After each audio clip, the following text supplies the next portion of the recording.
A new post, Mod MMG on Myths and Misconceptions. This is probably one of the most interesting articles I've heard from him yet. Whenever Mod MMG comes in with a post, it's definitely worth looking at. Okay, so what this was all about is the average player. And it just gives us so many numbers and reassures us that the game is healthier than a lot of people make it out to be. Some of these numbers are just incredible. I'm just going to go ahead and go through some of these with you, for those of you who do not want to read this article. The community is composed of 84% men, 16% women, and 90% of the players are playing in English. The average account was made in 2009, has a total level of 1614. The highest level is woodcutting and strength, and the lowest levels are farming and divination. And only 1% of the players have over 1 bill GP in total wealth. And we're not counting gold farmers here because that's basically been eradicated. So this is really cool. These are pretty legitimate numbers from what they're telling us. I mean, I personally believe it. I don't really see any reason not to believe this. Bots and gold farmers, they're basically talking about how all of those were taken care of, and a little bit about how they actually take care of some of the gold farmers and bots. And the players online now thing, the thing that you see at the top of the webpage, right now 51,000 people playing on a Friday night, that's actually a legitimate number, because the gold farmers are kind of taken care of now.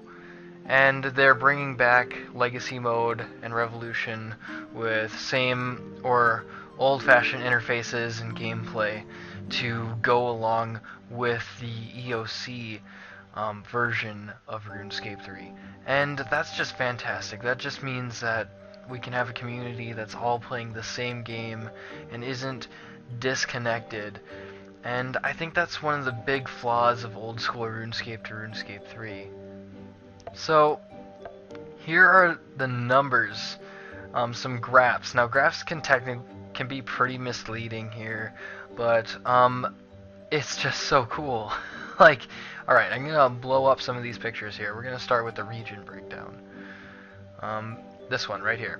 Okay, so this is the percentage from the major areas of the game that people are playing it from. 1% from Africa, 2% from Asia, 3% from South America, 7% from Australia and New Zealand, 30% from Europe, and 57% from the North American region.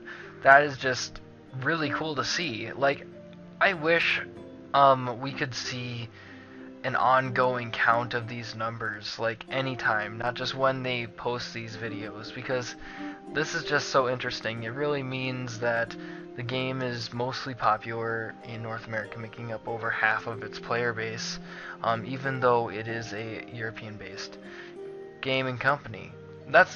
It's pretty cool. These numbers are pretty cool. The next one here, this is kind of misleading. You really have to go ahead and take some time to analyze it to understand what it actually is here. But this is the account age to level breakdown. So if the account was made in 2003, currently their levels are skewed.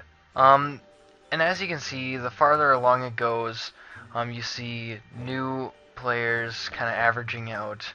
The farther back it goes, the higher and closer up to 2,500 or closer to total max level it is. So, for example, let's say 2000 or 2014, you just make an account, you're a new player, you have under 100 stats.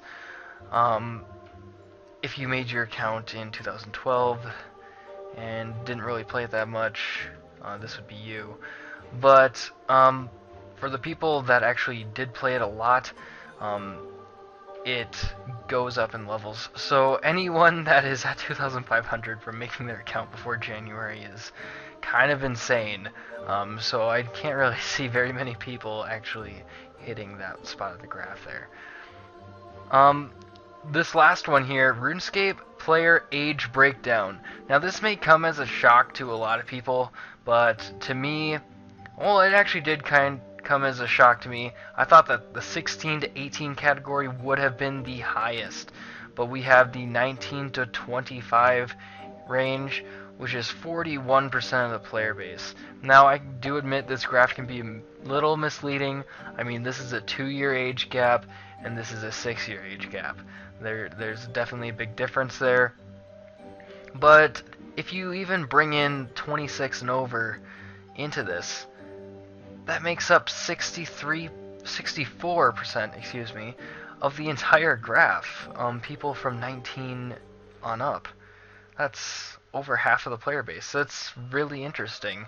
I wonder if that means that the game really isn't appealing to people in the middle school and high school range anymore. And that's definitely something that Jagex can look at and hopefully work on to help bring a new generation into the game of RuneScape. So what do you guys think of this post? What do you think of the graphs? I thought the graphs were actually pretty awesome. Leave your comment in the comment section below, and we'll see you guys all next time. Thanks for watching.